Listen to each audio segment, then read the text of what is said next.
Lebih mudah langit dan bumi lenyap daripada satu titik dari hukum Taurat batal. Banyak nabi dan raja ingin melihat apa yang kamu lihat, namun tidak dapat. Dan ingin mendengar apa yang kamu dengar, namun tidak dengar. Apa yang harus kami lakukan? Apa kata kitab suci? Bagaimana kamu menafsirkannya? Kasihilah Allah Tuhanmu dengan segenap hatimu, segenap jiwamu, segenap kekuatanmu, segenap akal budimu. Kasihilah sesamamu seperti dirimu. Kamu benar, lakukan, kamu akan hidup. Siapakah sesamaku? Bukan para tentara itu. Apakah Kaisar? Ada seorang laki-laki turun dari Yerusalem ke Yeriko. Ia dirampok.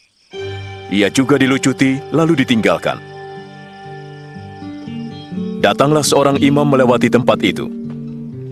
Ketika melihat orang itu, ia menyingkir dan berjalan terus. Seorang Lewi juga lewat situ dan melihat orang itu. Tapi ia pun menyingkir dan berjalan terus. Kemudian seorang Samaria melewati tempat itu. Ketika ia melihat orang itu, hatinya berbelas kasihan. Ia mendekati orang itu, membersihkan lukanya, lalu membalutnya. Ia menaikkannya ke atas keledai, membawanya ke penginapan, dan merawatnya. Esoknya, ia memberikan 2 keping uang perak kepada pemilik penginapan dan berkata, "Rawatlah dia, akan kubayar semua ongkosnya." Manakah di antara ketiga orang itu yang menjadi sesama bagi orang yang dirampok itu? Orang yang menolongnya. Perbuatlah hal yang sama. Biarlah anak-anak itu datang kepadaku, jangan melarangnya. Yang beginilah yang mempunyai kerajaan Allah. Aku berkata, sesungguhnya, siapa tidak menyambut kerajaan Allah seperti seorang anak kecil, ia tidak akan masuk ke dalamnya. Siapa menyambut anak-anak ini dalam namaku, menyambut aku. Siapa menyambut aku, menyambut dia yang mengutus aku. Siapa terkecil di antaramu, ialah yang terbesar.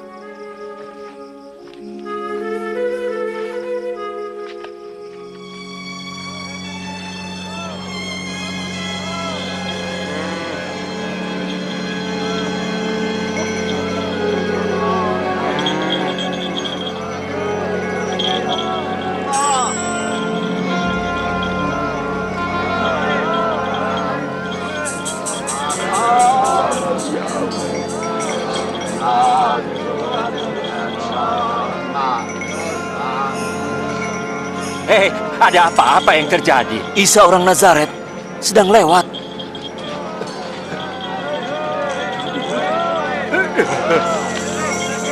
Isa!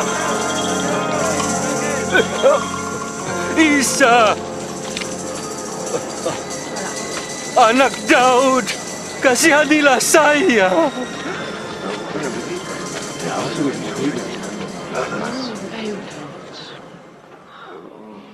Apa yang harus aku perbuat? Aku ingin melihat lagi.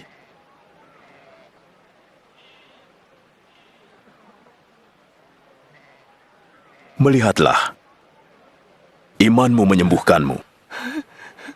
Aku bisa melihat. Aku bisa melihat. Aku bisa melihat lagi. Oh, terima kasih.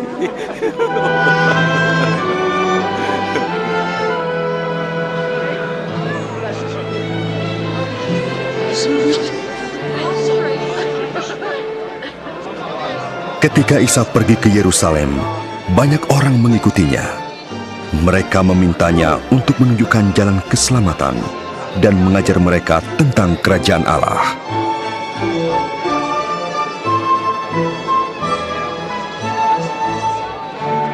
Orang ini benar-benar nabi. Junjungan, selamatkanlah saya.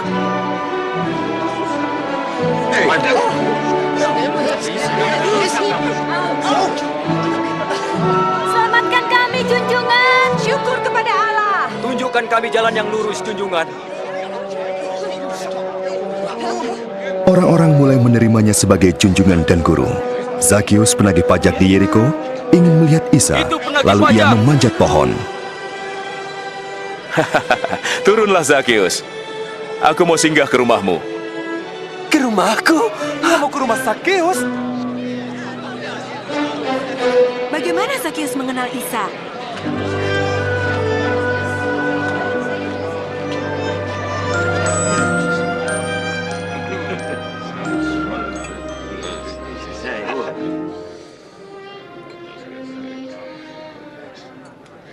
Dengar, akan kuberi setengah dari milikku pada yang miskin.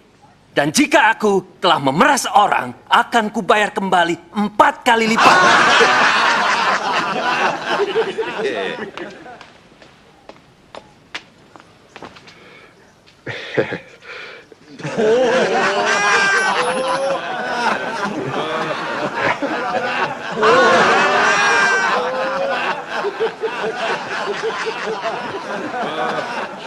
Sulit dipercaya, seorang penagih pajak membayar kembali pajaknya.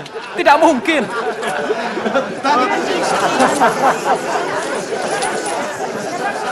Keselamatan telah datang ke rumah ini. Sebab orang ini pun keturunan Nabi Ibrahim. Anak manusia datang demi yang tersesat.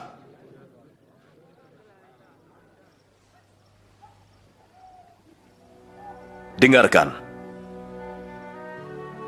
Kita pergi ke Yerusalem. Semua yang ditulis para nabi tentang anak manusia akan digenapi. Ia akan diserahkan kepada orang kafir. Untuk diolok-olok, dicaci maki, dan diludahi. Ia akan disiksa dan dibunuh.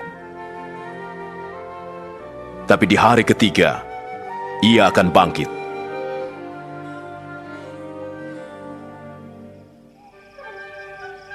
Meskipun Isa tahu bahwa ia akan dibunuh karena dosa manusia, ia tetap pergi ke Yerusalem. Banyak orang bersukaria atas kedatangannya dan menyatakan Isa sebagai raja.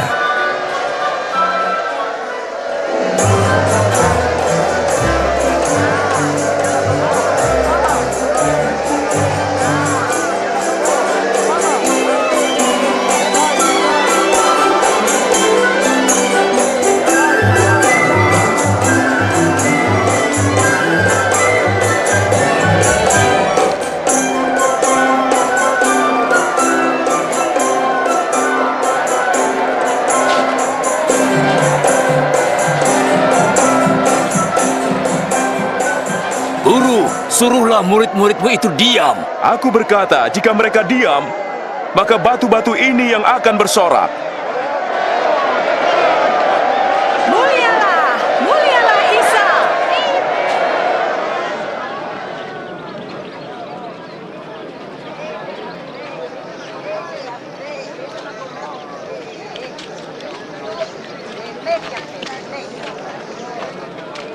Ketika mendekati Yerusalem, melihat kota itu, ia menangisinya.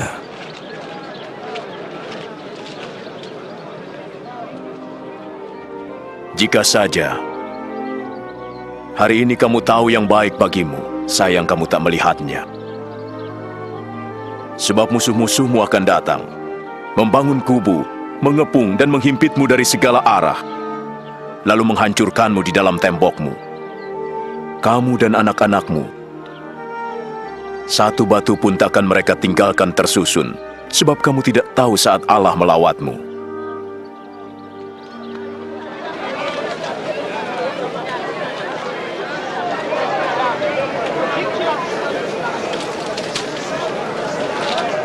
Bait Allah di Yerusalem telah menjadi tempat berdagang, bukannya tempat beribadah.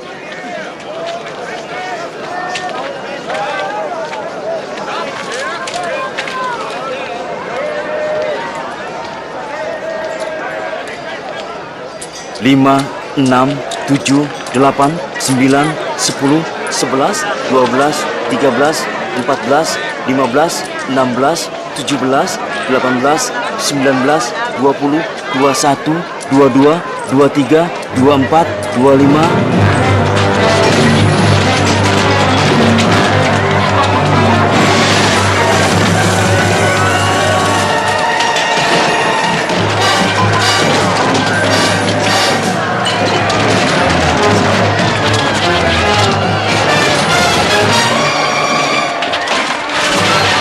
Ada tertulis, rumahku adalah rumah doa, tapi kamu menjadikannya sarang penyamun. Dia melepaskan binatang-binatangku! Hentikan dia! Hentikan!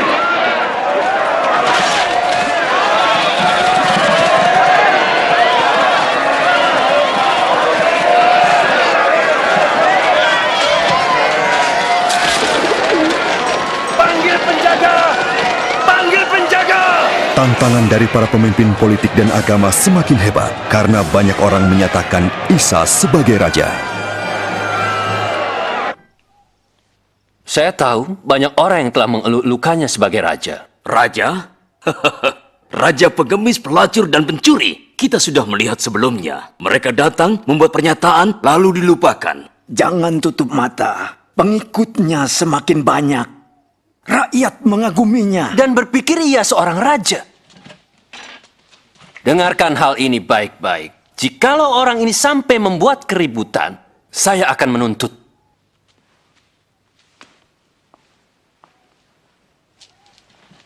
Mungkin dia benar. Sudah saatnya kita hadapi dia. Makin banyak ahli Taurat dan orang Farisi yang munafik dikecamnya. Sehingga makin banyak Bani Israel yang menjadi pengikutnya. Dan makin besar juga tantangan dari orang-orang yang dikecamnya. Di bait Allah, Isa melihat seorang janda miskin memberikan persembahan 2 peser. Tidak bisa memberi lebih? Aku berkata, janda ini memberi lebih banyak dari yang lain. Sebab yang lain telah memberi dari kelimpahan mereka. Tapi dia, janda ini, memberikan semua yang ia miliki. Katakan, atas dasar apa kau melakukan semua ini? Siapa yang memberimu wewenang? Sekarang aku bertanya. Katakan, permandian Yahya itu dari Allah atau dari manusia?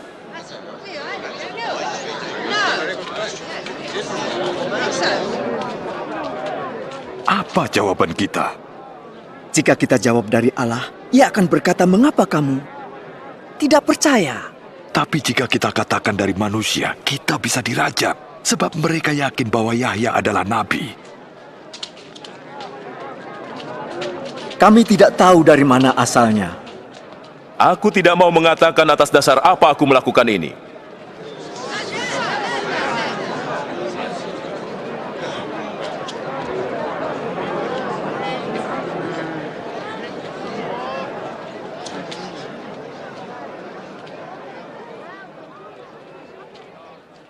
Ada seseorang membuka kebun anggur, menyewakannya pada penggarap, dan pergi beberapa lama. Ketika waktu musim anggur tiba, ia menyuruh seorang hamba untuk mengambil bagiannya dari para penggarap. Tapi hamba itu dipukuli dan pulang tanpa hasil. Disuruhnyalah hamba yang lain. Tapi hamba itu juga dipukuli, dipermalukan dan disuruh pulang dengan tangan hampa. Lalu ia menyuruh hamba yang ketiga. Tapi hamba itu pun dilukai dan dilempar keluar kebun. Maka kata pemilik kebun anggur, apa yang harus kuperbuat? Akan kuutus anakku yang kukasihi. Pasti mereka menghormatinya.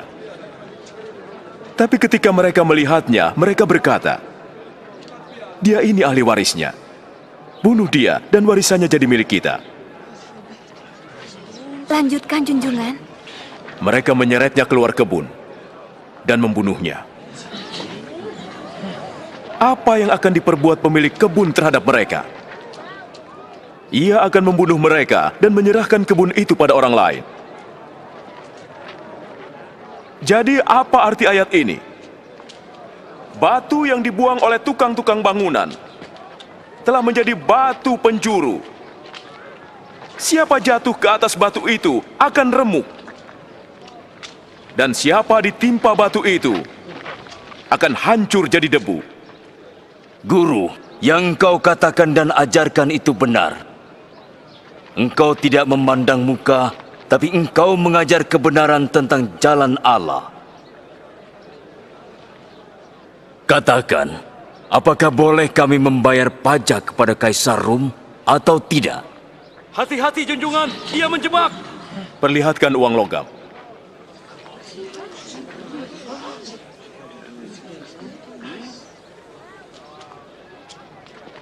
Gambar dan nama siapakah ini? Kaisar! Maka berikan pada Kaisar yang menjadi hak kaisar, dan kepada Allah yang menjadi hak Allah. Apa jawabmu? Sekarang tibalah hari raya roti tidak beragi yang disebut Paskah.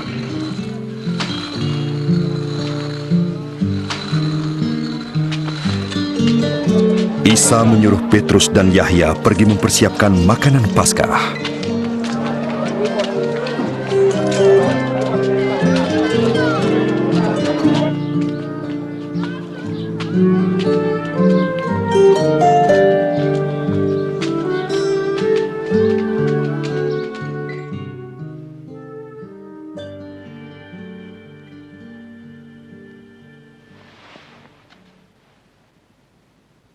Aku ingin makan hidangan Paskah ini denganmu sebelum aku menderita.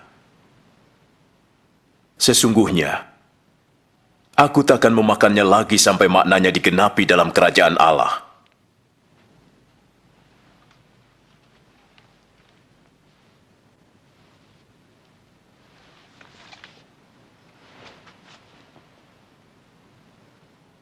Terpujilah Engkau, ya Allah, Tuhan semesta alam, yang memberkahi pokok anggur.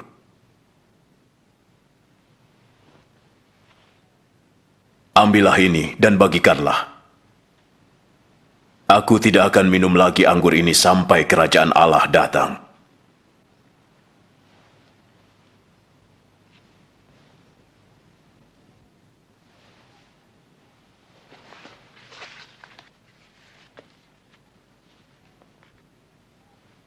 Terpujilah Engkau, ya Allah, Tuhan semesta alam, yang memberkahi roti hasil bumi.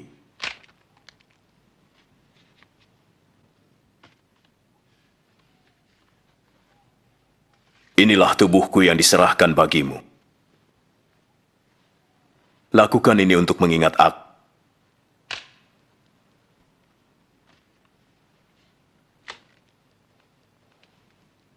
Cawan ini adalah perjanjian baru oleh darahku yang ditumpahkan bagimu.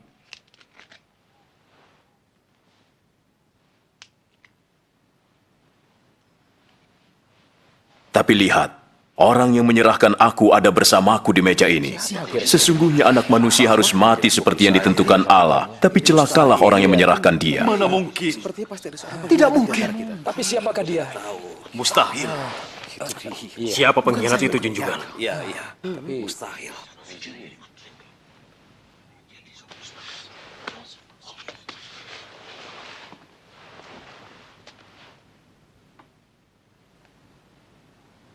Yang terbesar harus menjadi yang terkecil. Dan pemimpin harus seperti pelayan. Siapakah yang lebih besar? Yang duduk makan? Atau yang melayani?